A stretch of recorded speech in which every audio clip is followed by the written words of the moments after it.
Hey guys, KoolZero here, and welcome to episode 2 of the Southampton Career Mode series. Yes guys, this is going to be a brand new episode. We've finished episode 1, and that's now out the way. And just before we properly start this video, I'd like to say thank you guys for all the support in the last episode. I mean, I asked for a 5 like target, and we actually got, as I'm speaking right now, I think it's 12 likes, and the comments you guys left down below were just so nice just to read, and I really enjoyed reading them. So that was completely new for me. Obviously I've just started YouTube. I think this is my 5th video now. So yeah, to already get comments like that was really kind of shocking. Yeah, but thank you guys. But enough of that. Now let's just get into this video here.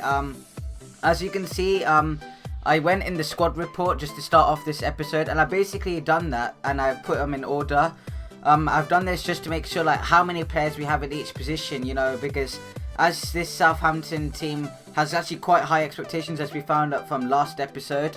So I just decided to check out what types of players could go out on loan. As you can see, I just do one to some guy called Josh Sims, and then also with Sam McQueen. So I was just doing this just to test out how many players we have in each position, where we need to maybe get more squad depth, and yeah. So as you can see here, I'm just making sure I'm sorting out the team, and yeah, so that was the the squad report done with just the team.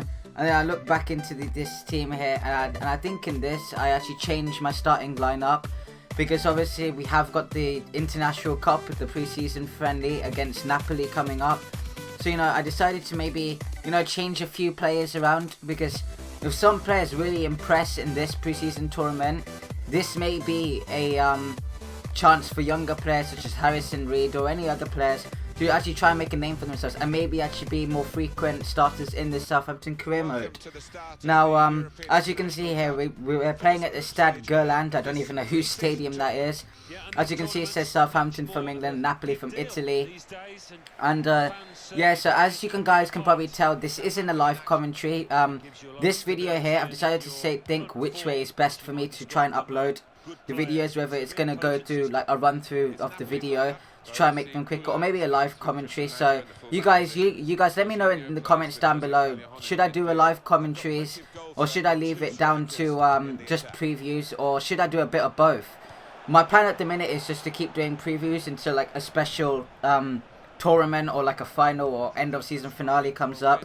But that can easily change. But as you can see here, Napoli, in the first 5 minutes, it's been kind of dead Napoli, and I was kind of scrapping with the ball in midfield.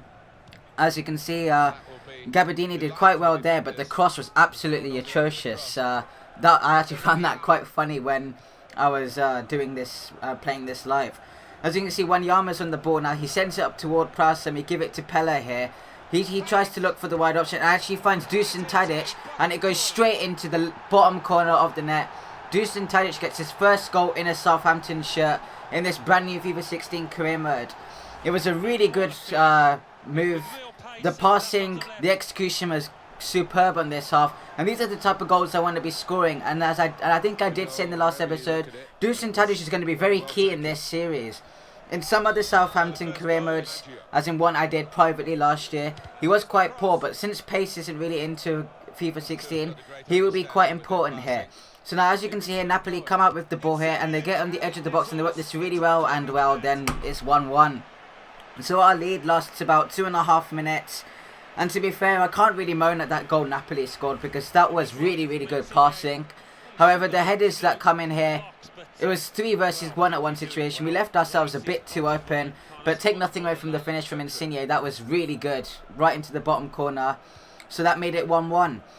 So obviously, guys, this Napoli is a team that's almost like a Europa League team. So this is a good team to try and match up with. And as you can see here, we actually scored Graziano Pella, but it was actually ruled offside. And something new in FIFA 16 that came to me is when the goal was offside, the Napoli fans started making a bit of noise about it.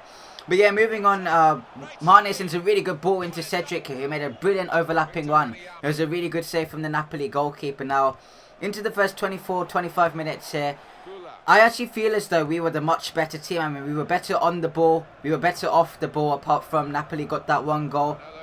But as you can see, Gabbiadini has been causing me a bit of problems here.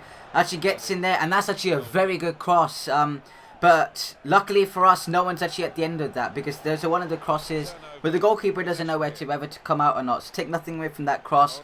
But yeah, we get a good tackle in here. We send it up to Romeo, who is a new signing that started off at this career mode. He sends it up to Pella. Why he's on the wing, I'm not sure. And then, yeah, he just gets tackled. And I'm not sure if we win it back. No, we don't. We move on to the next clip here. Pella comes on the ball. He sends it back up to Mane. And I'm looking for a cross, maybe. But then, actually, I decided to shoot. And that was a fine save from the Napoli goalkeeper that time. So, yeah, nothing really happened from then on. We move into half-time. And as you can see, just making some subs. So, my first one was Shane Long for Graziano Pella, you know, just to experiment. And then, as you can see, I think I make two. I think I kind of missed the second one. I'm not sure who it was. Yeah, so it was Jordi Classy for Victor Wanyama. So obviously Classy is a new player who came from, was it Feyenoord, I believe? I'm not sure who it was. But yeah, so he gets his debut. And as you can see here, Ryan Bertrand comes out with the ball. He does really well here. He takes a shot, but it was straight into the path of the goalkeeper. Had that been in the right or left hand side, we might have actually taken the lead with some superb goal. But decent effort from Bertrand. Now Napoli on the attack this time. They get a cross in, and it's a header from Insigne. I think he's the smallest player on the pitch. It was a really good save from Fraser Forster. One for the cameras, really. And as you can see again, Napoli make an attack. It comes out to Callejon. He does a really good effort, and Fraser Forster's really on his toes this game. He makes another fine save to prevent Napoli from scoring. And now we come on the break here from the corner. As you can see, I'm utilising Sadio Mane's pace. We keep going and we keep going here until Napoli's defence kind of just plays the part for me. I don't know who that centre-back was, but he kind of played out, and that allowed, I think it was, yeah, Dusan Tadic again with his second goal of today's episode. I mean, he just finds himself in a potload of space. And really from that position, no Southampton player should be missing, well, on FIFA anyway. So yeah, a very good finish from Dusan Tadic. And we actually take a 2-1 lead in this European International Cup game. Moving on again, we come out with the ball with Romeo here, and I was so impressed with the way we were passing the ball around. As we can see, we came out with Shane Long with the ball here. It was a good fake shot, but the shot was straight into the path of the goalkeeper. We could have made that 3-1. But now I've made some substitutions. I took off Cedric and Bolton Martina. I took off, who did I take off? I took off Tadic and Bolton. Jay Rodriguez and Bolton. So I decided to try them out. And as you can see, Jay Rodriguez in the thick of the action, and he loses the ball straight away with one of his first touches. And yeah, so Napoli knew that they had to try and go for this game now. So that's exactly what they tried to do. And they actually hit the crossbar here. So we were very lucky indeed to get away with that one. Fraser Forster tried to go for it, but he was nowhere near. Now in the 88th minute, we run away with Classy here. Probably not the best player to use in pace, but Classy actually gets away. And I pulled the ball back across, and it's 3-1. So a very convincing win for Southampton this. I mean, we're in the 89th minute. And I think, yeah, James Ward-Prowse gets himself on the score sheet with an absolutely fantastic piece of football again from this Southampton team. And the thing is, it's not one of these goals were actually lucky. They were very, very good on the eye. Very nice to watch. As you can see, Classy just waits, picks his moment. Ward-Prowse pulls out and just leashes it into the top corner. So yeah, guys, that's how the match finished. It was Southampton 3, Napoli 1. An absolutely excellent result. And as you can see, some other results.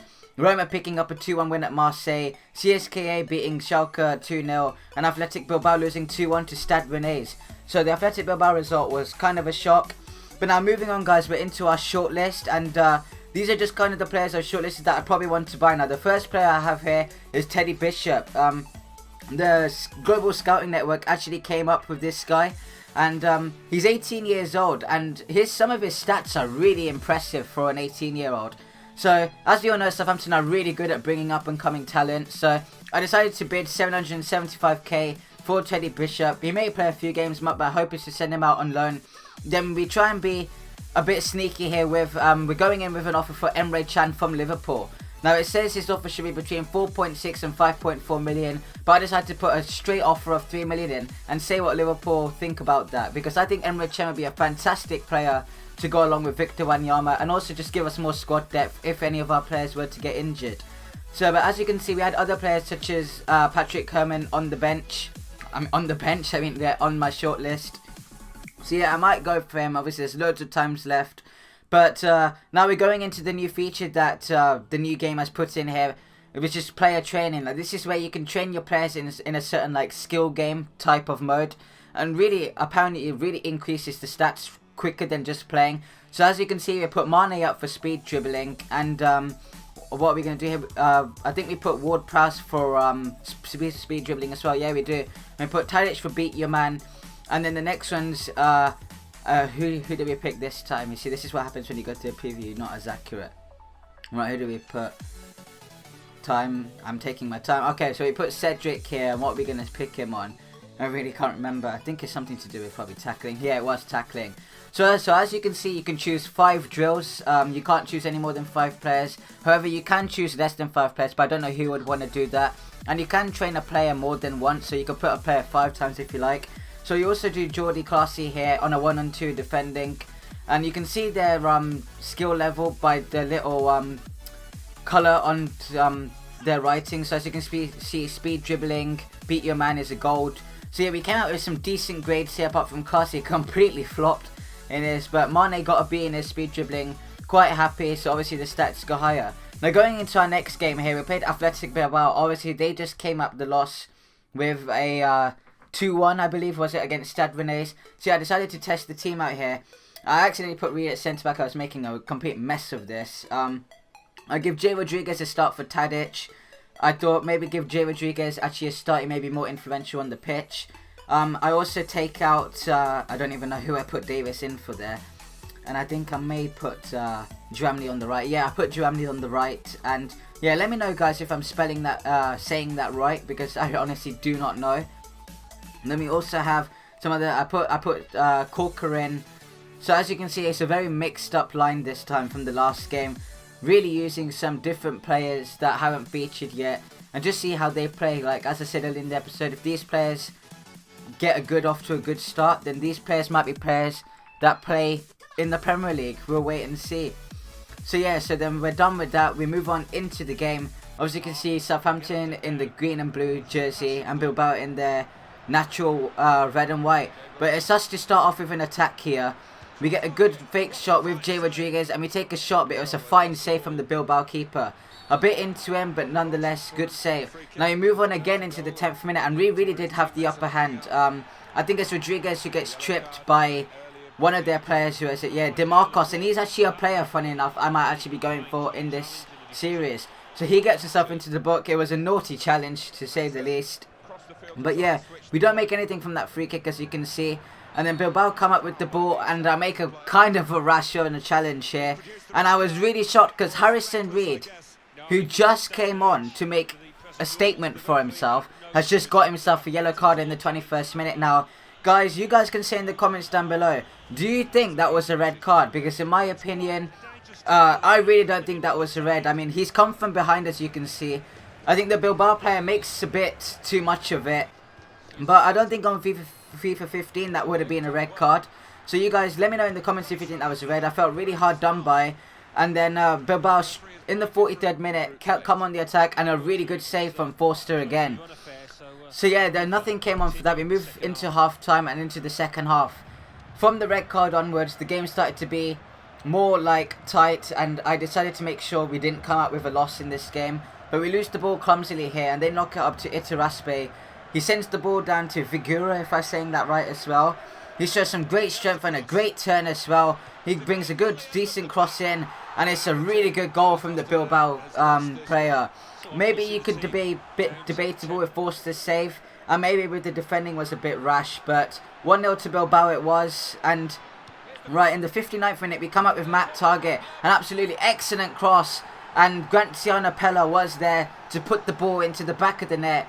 So almost about 6 or 7 minutes later, we get ourselves an equaliser. A really good response from Southampton. I was really happy. Matt Target, his first game, is already showing why he thinks he should play in the Premier League. And Pella gets off to a goal-scoring start as well. So obviously form wasn't going to be a problem with players like Pella and even players like Wanyama and stuff, because scoring off to a start is going to be good. Right, so we get a free kick in the 62nd minute. I decided to take it with Davis, and it was a decent save from the Bilbao keeper. I thought he could have gathered that in. But yeah, we make nothing from stuff from that. And then Gardos stupidly gives the ball away. The defence is open. Adarius goes round Fraser Forster and tucks it into an empty net then. So in the 77th minute, they make it 2-1.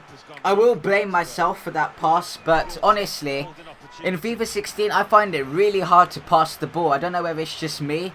I have watched a few other YouTubers and they said the same itself. Like, passes just go all over the place. But moving on, Shane Long gets a really good chance. It was a really good fake shot by Shane Long too, but a very good save from the Bilbao keeper. And it was the 80th minute, as you can see, we were pressing on, but it just wasn't enough. So yeah, we lost that game 2-1, guys. Then if you enjoyed the video, please like. If we can reach 5 likes, I'll be very happy. And make sure to subscribe, guys. That's going to be it for this episode. If you enjoyed, I'll see you in the next one.